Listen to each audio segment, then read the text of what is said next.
Fala pessoal, tudo bem? Magno aqui da GTEC Ilha, Climatização e Elétrica. Hoje mais o quarto vídeo da série sobre automação na refrigeração. A gente vai falar hoje sobre hardware. Vou fazer aqui de casa e vamos ver se eu consigo fazer através do OBS. Acho que vai ficar bacana esse videozinho, que eu consigo passar mais conteúdo para vocês. Eu tenho mais recurso para estar passando conteúdo para vocês. Beleza? Vamos embora, vamos falar.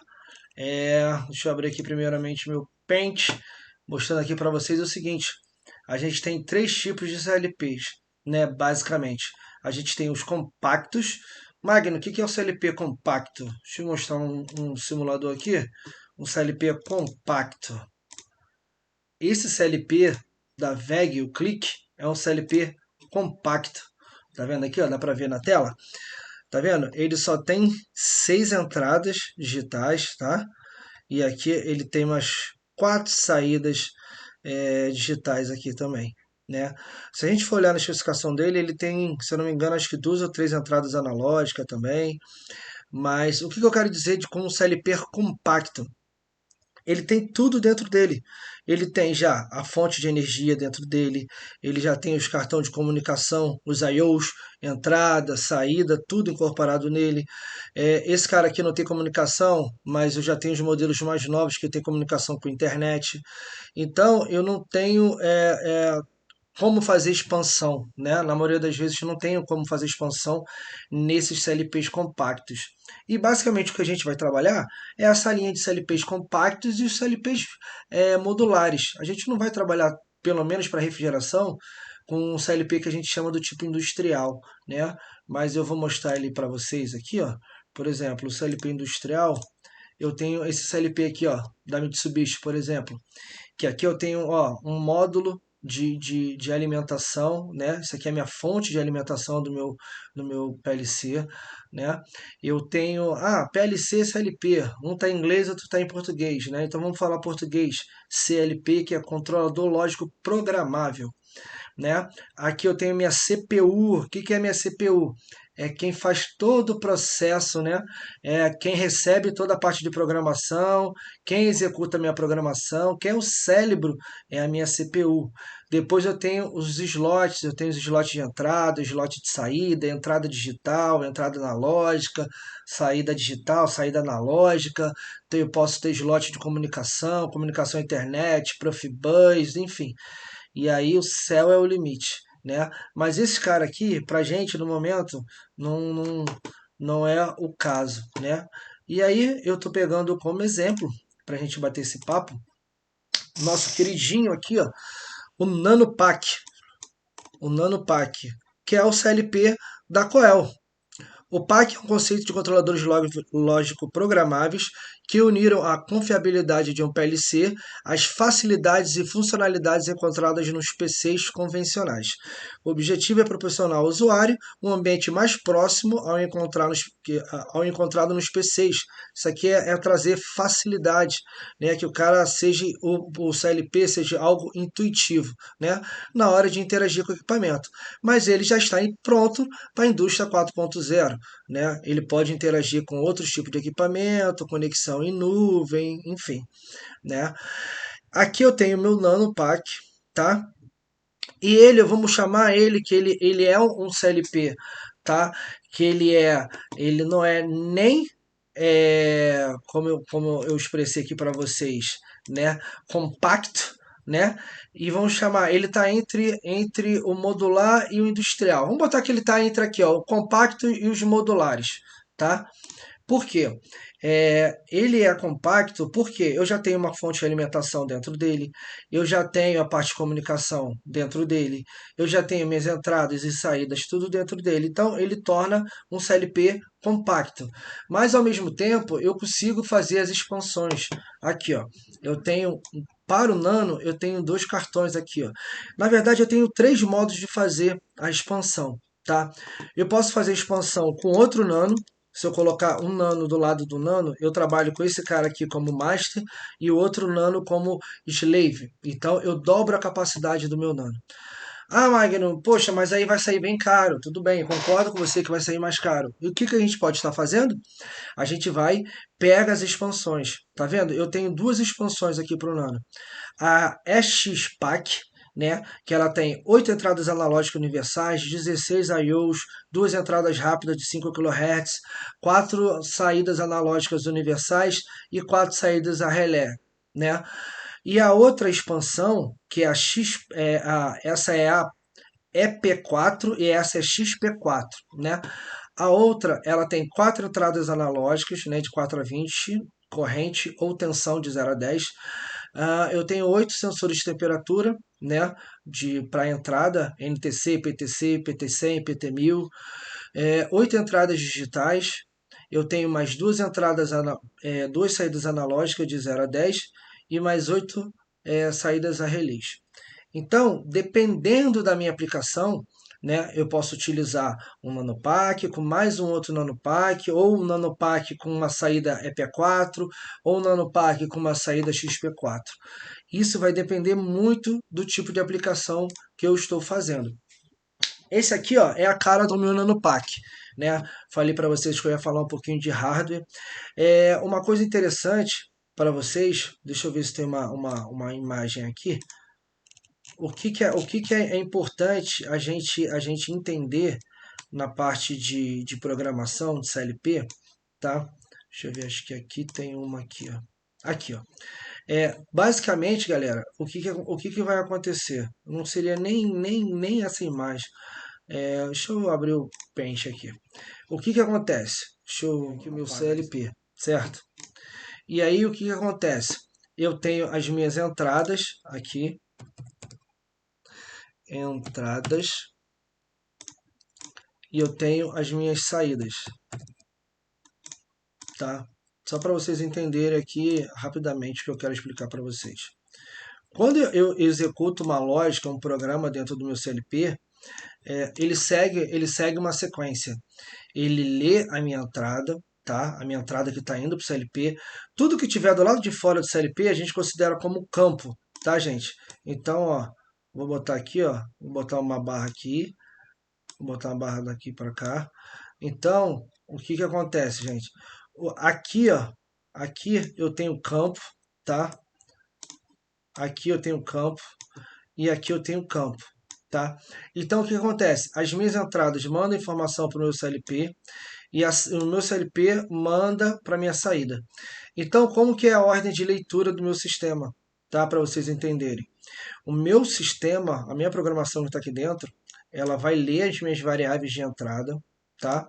Ela vai rodar o meu programa, que é o scan que a gente faz. Se a gente for olhar lá a linguagem ladder, né? Que é assim, vamos botar, ela tá assim, né? Ele vai, o meu programa, ele vai sendo lido pelo meu CLP, né? Pela minha CPU, da esquerda para a direita, de cima para baixo, tá? Essa é a ordem de leitura do meu programa. E aí o que acontece?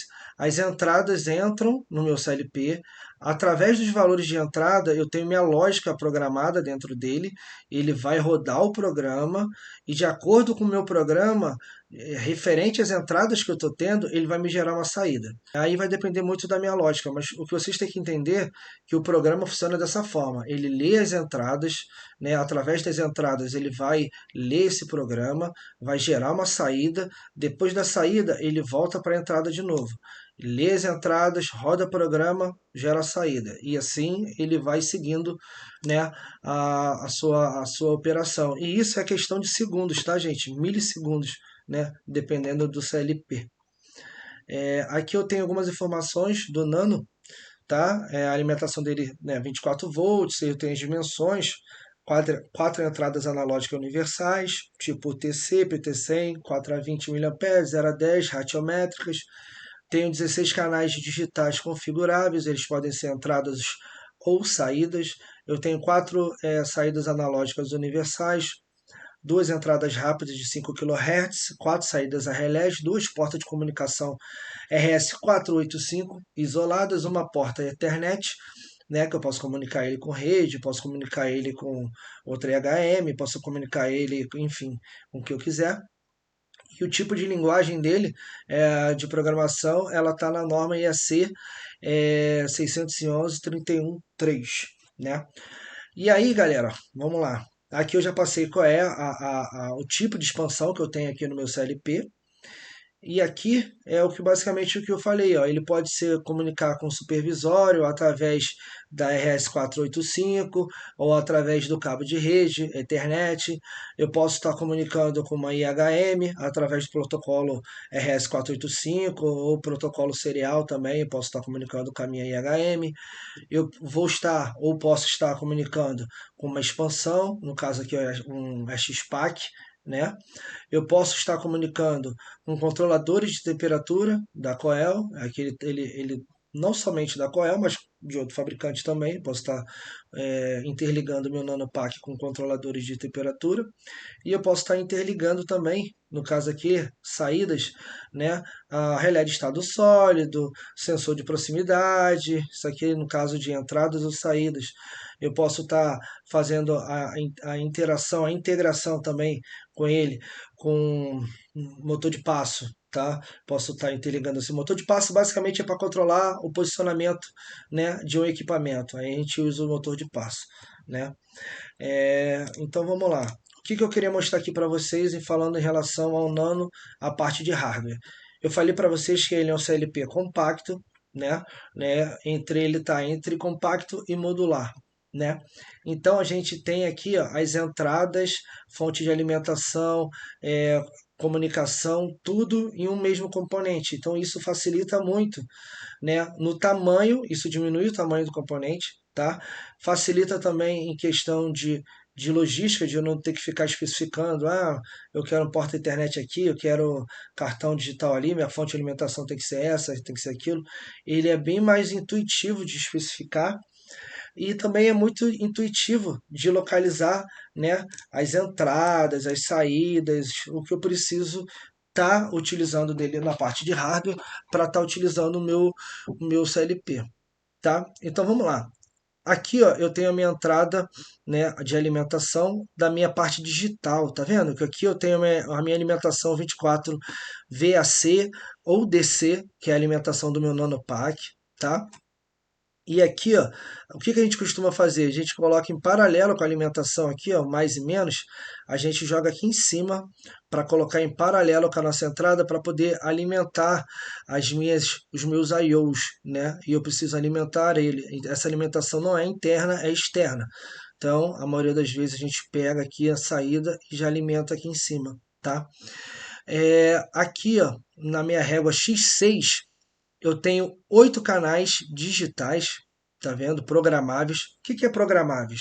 Através do software Wizard Tool, eu posso programar se eu quero que cada entrada dessa, a D1, D2, D3, D4, se ela vai ser entrada ou se ela vai ser saída. Isso eu consigo programar, tá? Isso aqui é na régua X6. É, Pulse Count, eu tenho aqui um contador de pulso, né? Eu posso conectar aqui um contador de pulso. Para poder fazer a contagem de alguma coisa. Enfim, eu tenho uma esteira que eu tenho que contar que a cada 80 produtos eu já enchi minha caixa e aí eu preciso que feche, eu jogo minha caixa para o lado e vai para o processo de embalamento, né? Para poder fazer a embalagem, enfim. E aí eu posso utilizar o Pulse Count. Eu tenho aqui, ó, minha outra alimentação de 24 volts, tá? Essa aqui já é fechada interna com essa dos meus digitais, dos meus I/Os. Então, se eu alimento aqui, eu posso pegar aqui esse mais e menos, eu vou ter essa alimentação aqui, eu não preciso jogar para cá novamente, tá?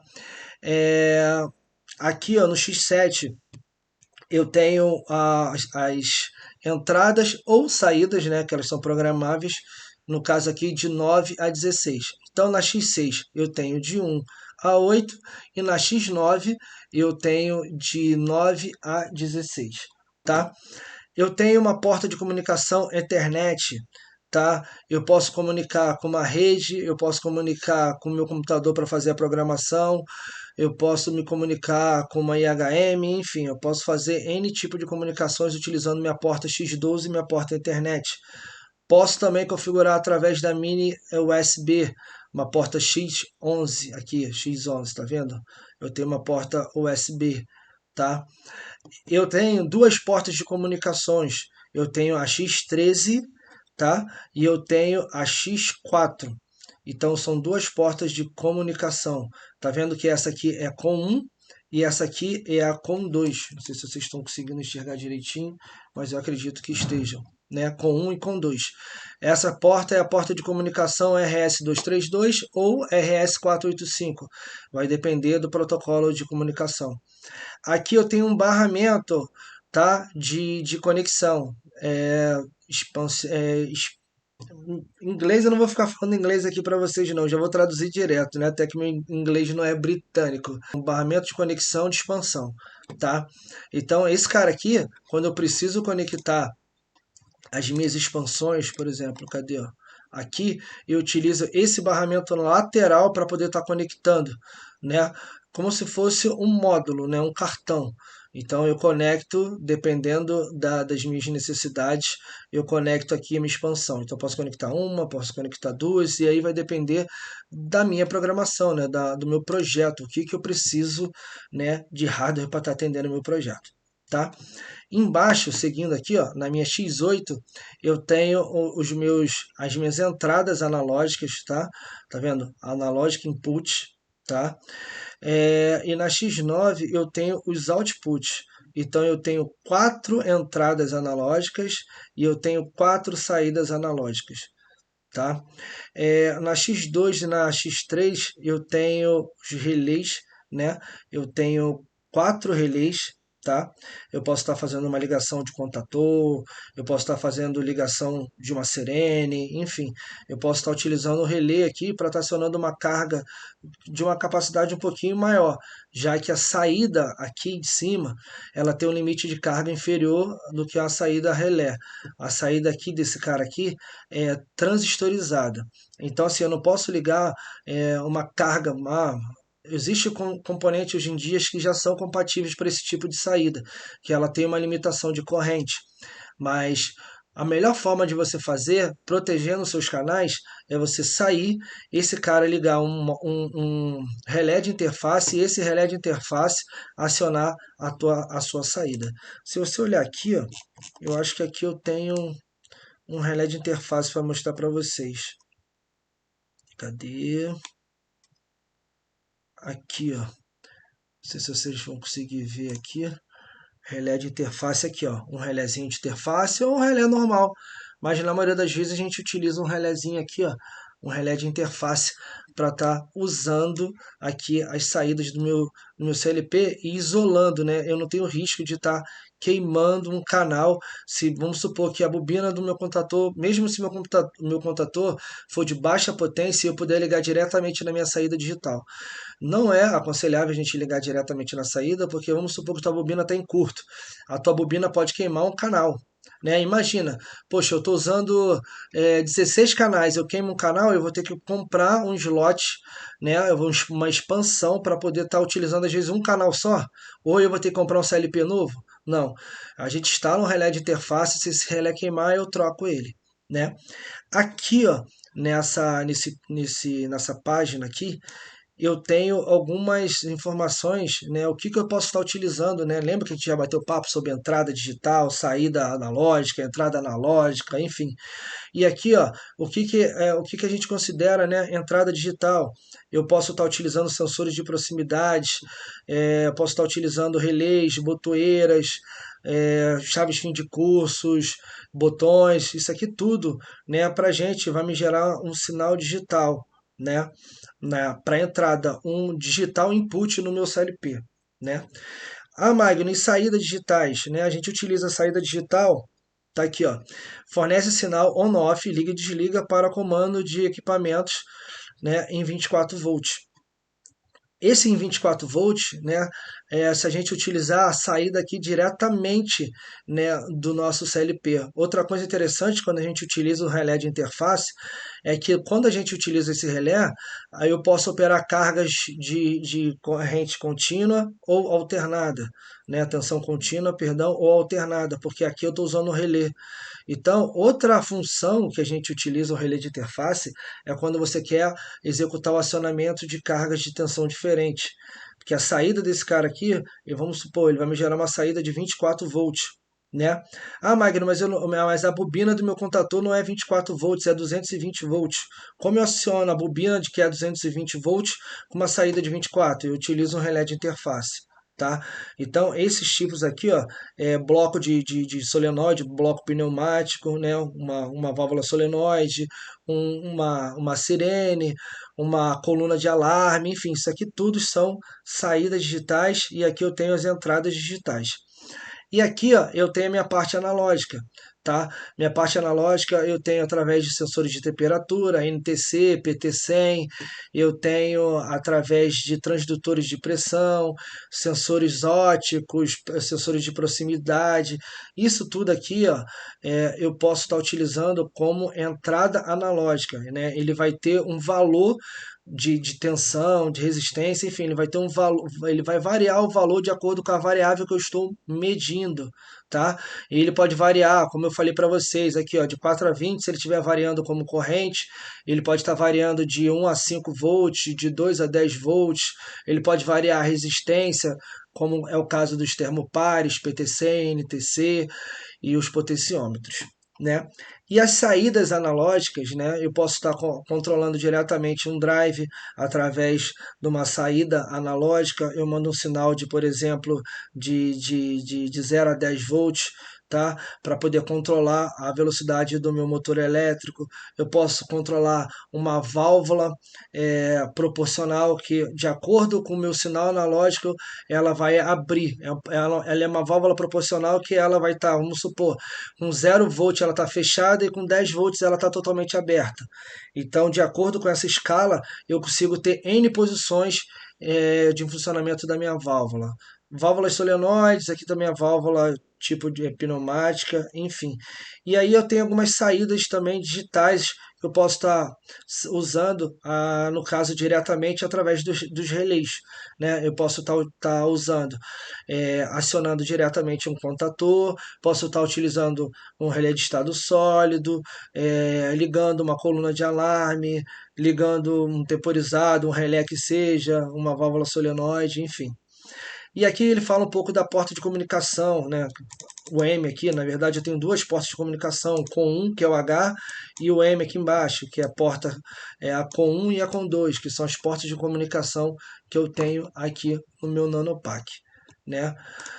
Então, galera, basicamente o que eu queria passar para vocês é isso, né? A parte de hardware é deixar especificado para vocês que existe, né, os CLPs compactos, né? Que aqui, ó, se você olhar aqui, ó, tem os modelos, né, dos fabricantes, né, WEG, Siemens. O que que acontece? Eu tenho esses relés compactos desses fabricantes, né? E basicamente a Coel ela está concorrendo, né, nesse nicho aqui, mas com uma diferença muito grande, que é a possibilidade de expansão. Né? A gente ter a possibilidade de expansão num CLP compacto é muito interessante, porque o que acontece? Eu amplio muito mais as possibilidades de trabalho, de projeto. Mas até que a nossa parte de refrigeração ela vai ficar muito envolvida nessas partes dos relés compactos e nos modulares de baixa complexidade. Né? A gente não vai ver um sistema de refrigeração só se for uma planta, a gente trabalhando com um CLP tipo industrial da vida.